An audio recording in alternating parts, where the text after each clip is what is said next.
Somewhere along the line, in the past 10 years, open world games have mastered being massive, but totally lost the thread when it came to actually being engaging. You know exactly what I mean. The map alone, it takes half a minute just to pan from one edge to the other. There's content for days, literally hundreds of hours, if you're counting every last thing on that never-ending checklist. Side quests pop up mostly as filler, inflating those numbers just for bragging rights. As for collectibles, they're scattered everywhere, like someone emptied out their entire filing cabinet from 3,000 feet up. Even the main storyline feels almost apologetic for daring to interrupt all this aimless wandering with actual plot beats.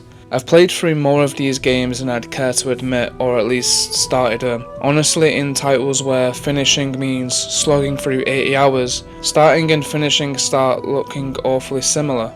At some point amidst all that repetition, I stopped expecting single player experiences to genuinely catch me off guard.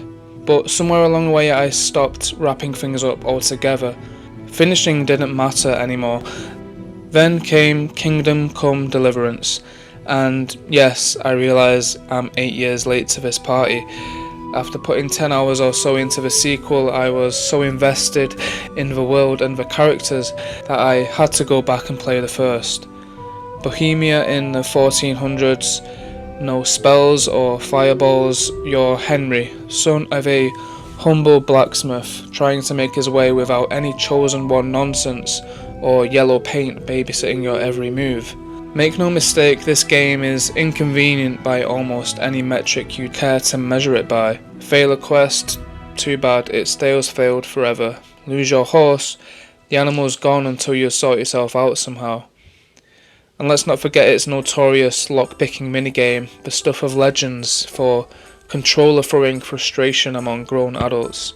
You want to fast travel out of trouble because you got lost or weren't paying attention?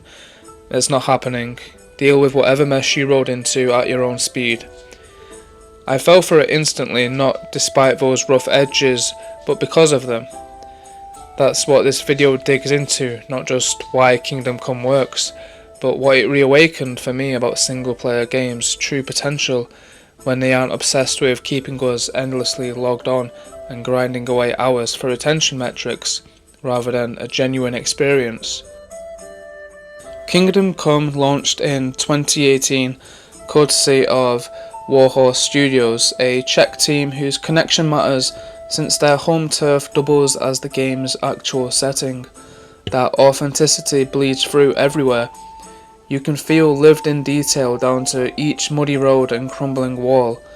The premise is simple enough: open world RPG set squarely in real medieval Europe. No elves lurking behind trees or magic swords waiting under rocks. Zero fantasy window dressing here, just Central Europe in 1403, rendered painstakingly, even ruthlessly, true to life at times. You're Henry, a blacksmith's kid through and through, not anybody destiny has been holding its breath for all these years. At the game's start, he doesn't read yet, he can barely fight. Bluffing past guards isn't happening anytime soon either. These aren't quirks played for laughs, they're literal limitations shaping every early choice you'll make. If you've ever sunk hours into Skyrim, The Witcher, or Dragon Age, you already know the playbook. Usually, humble beginnings translates to a blink and you miss it intro before the game tosses you a sword and starts treating you like the chosen one. Kingdom Come Deliverance is a whole different animal. Here, skill systems aren't window dressing, they're foundational and start at absolute zero. If you want to read, you'll need to track down a scribe willing to teach you, spend time practicing, and only then will your character slowly piece together actual words. Alchemy isn't just a click and craft, you have to carefully follow step-by-step instructions in a proper order.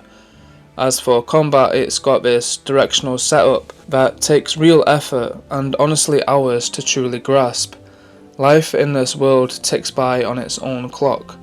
NPCs have their routines, sleeping, eating meals, opening shop doors in the morning and locking up at dusk. If there's someone you want to talk with, no magic button summons them, you've got to go and find them, where they actually are in Bohemia's sprawl. The map itself is geography first. Don't expect breadcrumb trails or glowing markers pointing out exactly where to run to next. Instead of GPS style handholding, you get given a vague direction and off you go. I'm not going to pretend it nails everything out of the gate. The launch was rocky, bugs made themselves known early on, and let's not sugarcoat it, saving your progress is tied up with drinking this specific schnapps, which means buying it if you're flush with coin, or brewing some yourself if patience is your strong suit. None of which feels particularly convenient because it's not meant to be. Kingdom Come sprang from developers who genuinely believed that friction, the rough edges most studios smooth away, could be more than an annoyance. It could actually be part of what makes something memorable. That when games dare ask more from players, maybe they end up giving back so much more too, a kind of immersion other titles shy away from chasing these days. Whether they pulled that off, well, that's what we're here to unpack right now. Kingdom Come Deliverance starts off by letting you do everything right, or so it seems. You've just helped your father finish the finest blade he's ever crafted, a real sword, destined for Lord Radzig. Job done, sword delivered. You head back home thinking it's just an ordinary day in your village. And then, out of nowhere, an army shows up and turns your entire world upside down. Now, let's pause here, because this is where most games would hand you a weapon and tee up some last-ditch heroics. They'd toss you into a glorious final stand, or at least give you one shot to go out swinging, that familiar move where the protagonist always gets their moment to matter, even in failure. It's almost like these games want to reassure you, don't worry, you're the main character here. But Kingdom Come doesn't play by those rules.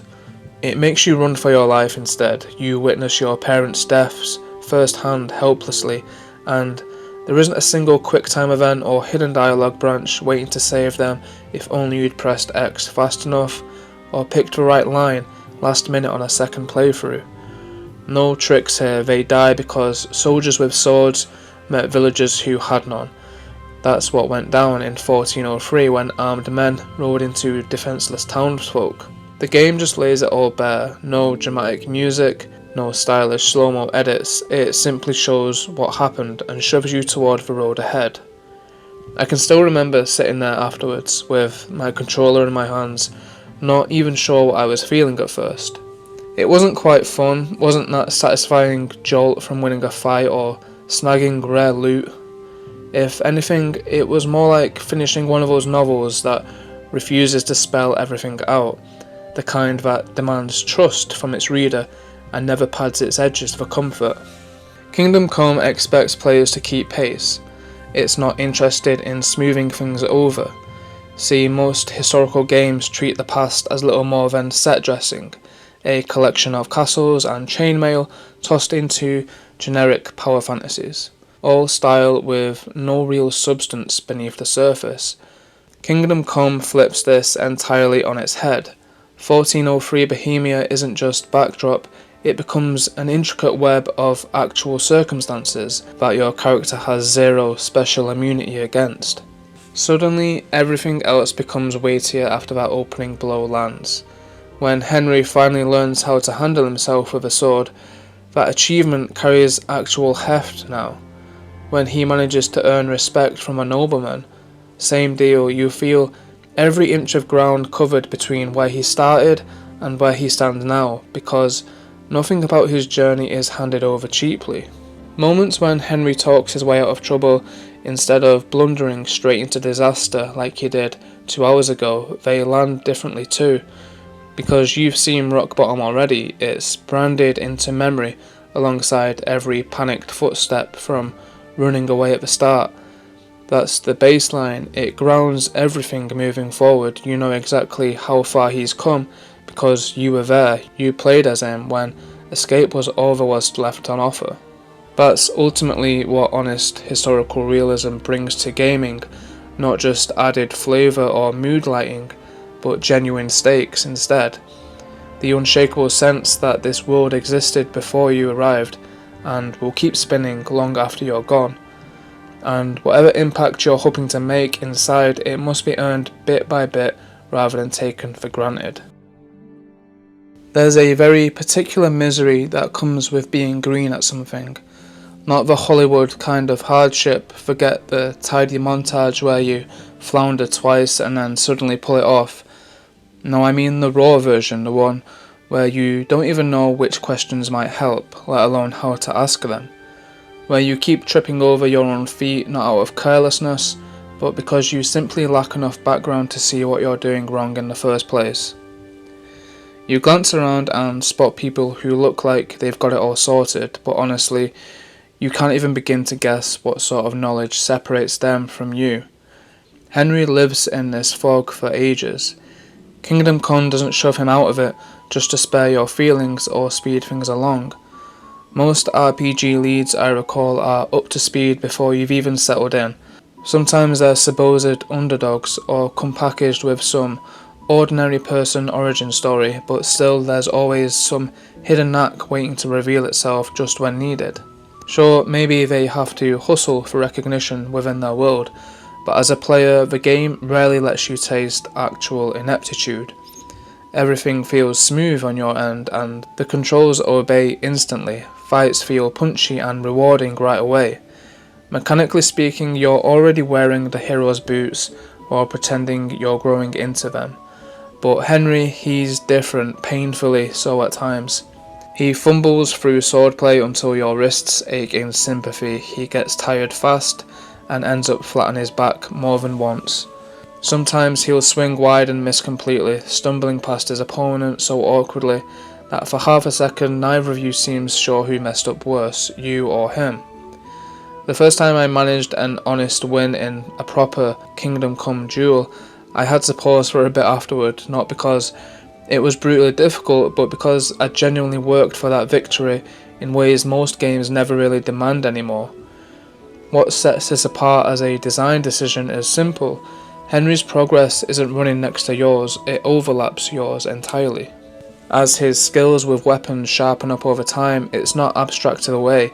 You're literally teaching your fingers new patterns alongside him as combat becomes less alien.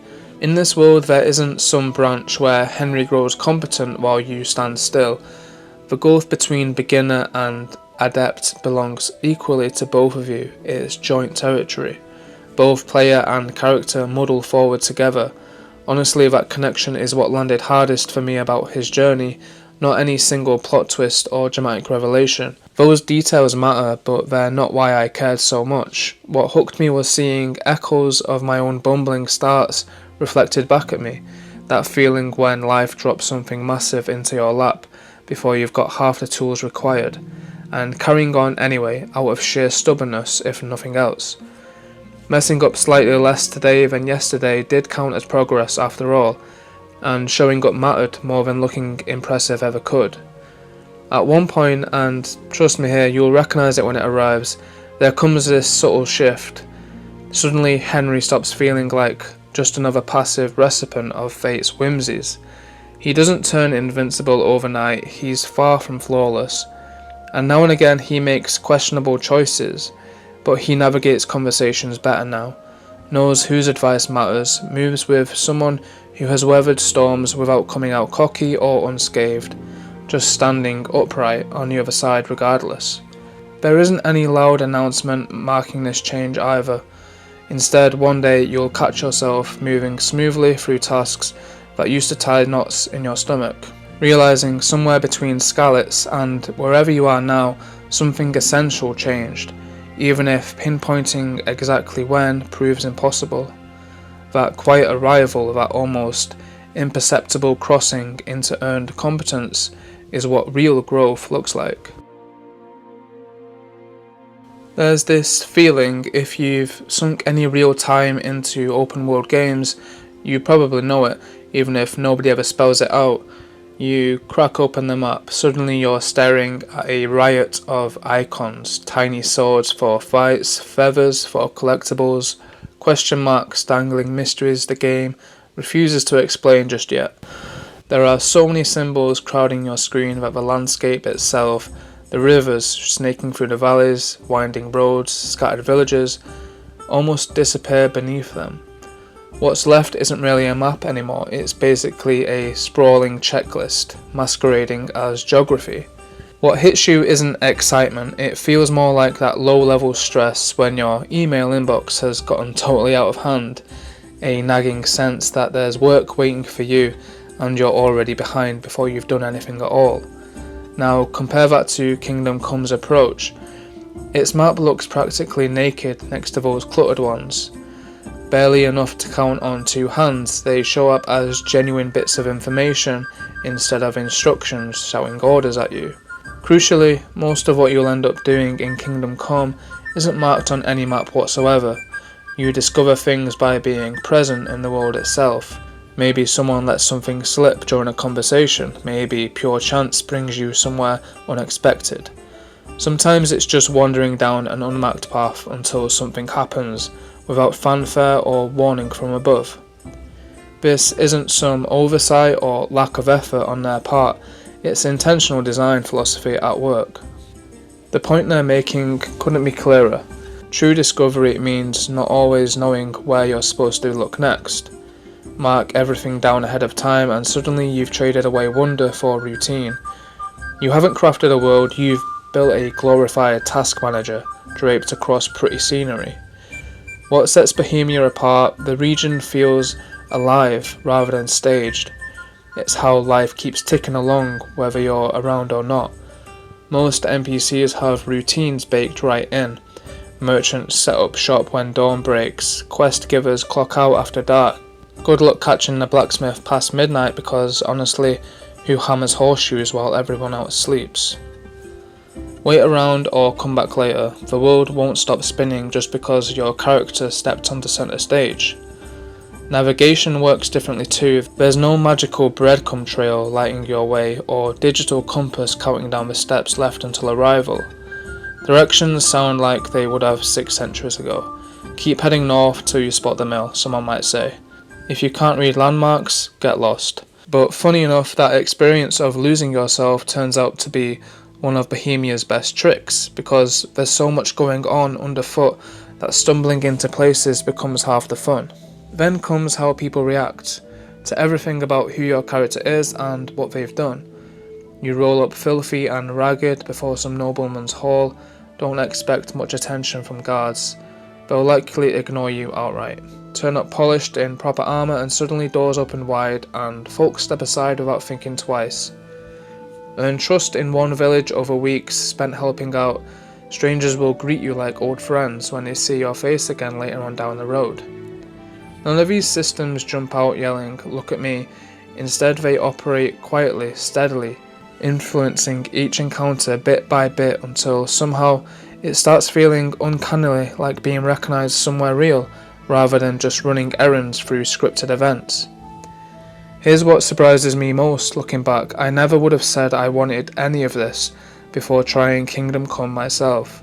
I thought that density was king, maps packed wall to wall with stuff meant value for money, and endless entertainment waiting wherever my cursor landed next. That icon soup looked irresistible until I realised all I actually craved was immersion, a sense that I'd stepped inside someplace genuine with its own rules, rhythms, dictated by someone else's calendar instead of mine, and slowly earning my place within it simply by showing up day after day, paying close attention as everything unfolded around me organically. Kingdom Come doesn't try to wow players with sheer volume either. Its open world is smaller than most competitors, but honestly it stands head and shoulders above them all for how vividly alive every square inch manages to feel anyway. That emptiness everyone notices first, it's deliberate, but quiet, absolutely essential. I honestly can't pinpoint when the shift took place, that's just the truth, and believe me, I've probably spent more time mulling it over than anyone reasonably should. There was never some grand reveal, no cinematic flourish that made me set the controller down in awe. Instead it crept up on me quietly. One evening I realised I was riding from Rattay to Sasau with no quest nudging me along, no objective blinking at the edge of my vision, just riding for the sake of it. I'd been doing it for an hour straight without even glancing at my phone once. On paper that might sound trivial, it wasn't. Normally when I'm gaming, I check my phone all the time. Not out of boredom exactly, but almost like a reflex action. You know how you'll glance at your screen during a movie or open another tab while halfway through an article. That low-level urge to keep tabs on something else simmering in the background. That constant pressure to split your focus because surely there's always something else you ought to be checking in on. Even after supposedly unplugging, part of you keeps scanning for alerts. But somewhere along the line, don't ask me exactly where or when, Kingdom Come managed to flick that switch off entirely for me. Retracing my steps now, best as I can piece together, it wasn't any single mechanic or dramatic moment. Instead, it was the gradual layering of subtle demands that each pulled gently, but persistently, at my attention. Like having to actually read and respond to what's happening around you, rather than mindlessly following a waypoint across terrain. Paying attention to villagers' routines so you don't waste hours searching for someone asleep behind locked doors. Getting punished instantly if your mind wanders mid-fight because every mistake costs dearly.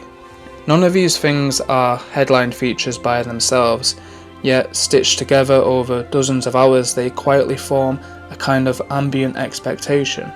Be present here or risk missing out altogether. Eventually, without realizing, I stopped being somebody half present with one foot in Bohemia and another skimming notifications elsewhere. Suddenly there I was, simply existing inside those rolling fields under shifting sunlight, planning where next to ride and letting myself settle into whatever pace felt right then and there. Sitting with all this now, trying to tease out what really happened, I think it's about contrast more than anything else. Most other games seem built around keeping your dopamine spiking through constant interruptions, pop-ups dangling rewards or reminders yanking you back toward engagement whether you're ready or not. Sure, those hooks work, they absolutely keep people coming back, but they're reactive by design. It's always something happening to you rather than with you. Kingdom Come doesn't play that game at all.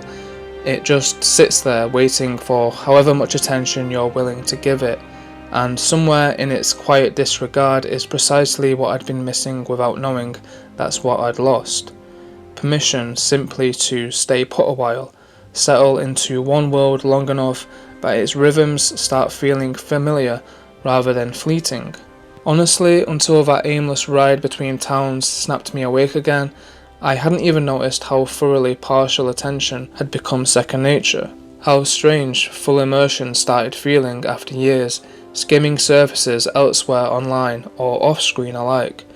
A bit like discovering an old muscle grown stiff from neglect. And somehow Kingdom Come coaxed it back, not loudly but steadily, by demanding nothing less than actual presence if I wanted anything worthwhile from its world at all. There's this instant in Kingdom Come Deliverance, if you've played, odds are it'll ring a bell, when everything just hushes. No quest arrows blinking at the edge of your vision, not a single collectible icon bleeding through the landscape like confetti. It's simply you, hoofbeats stirring up dust on an old road, your horse's ragged breath cutting through the quiet, and somewhere down that track a problem you genuinely have to wrap your head around. I'd honestly forgotten solo games could pull that off. Years went by where I wandered these gigantic worlds that somehow felt hollow anyway, jammed with busy work that never amounted to much, hours melting away without leaving any real mark. Somewhere along the line I bought into this idea, maybe that's all the genre had left in its tank. Maybe scale was now everything. Depth was just background noise, and the open world itself became the selling point. The rest was just padding. Here's what gets me. Kingdom Come doesn't sprawl for days by modern yardsticks. Bohemia isn't some endless sandbox. Truth is, you can cross it on horseback before dinner if you're not dawdling. Quietly but firmly it stops dead. I found myself weirdly moved by how bold that felt, a game unafraid to state its purpose clearly and then bow out when done, instead of dragging things on for spectacle's sake. One willing to treat my time as something worth filling with intention instead of sheer volume, to know there's a difference between making exploration worthwhile versus simply making it take longer. So if you've drifted off like I did, not from gaming altogether, but from expecting anything genuine out of them anymore, here's what I wish someone had told me sooner. Games still exist out there with enough guts to be compact, purposeful, actually finished. Ones asking for attention over completionist checklists. Trusting players to discover meaning without spray painting clues everywhere. Kingdom Come Deliverance lands squarely in this rare camp. It can be stubborn as hell sometimes, rough around certain edges too, but hands down one of the most satisfying journeys I've taken in years with a controller in hand. So if you're anything like me, go find a blacksmith's son who can't read, can't fight, and has no idea what he's doing yet. Let the game be slow, let it ask things of you. See if it gives something back.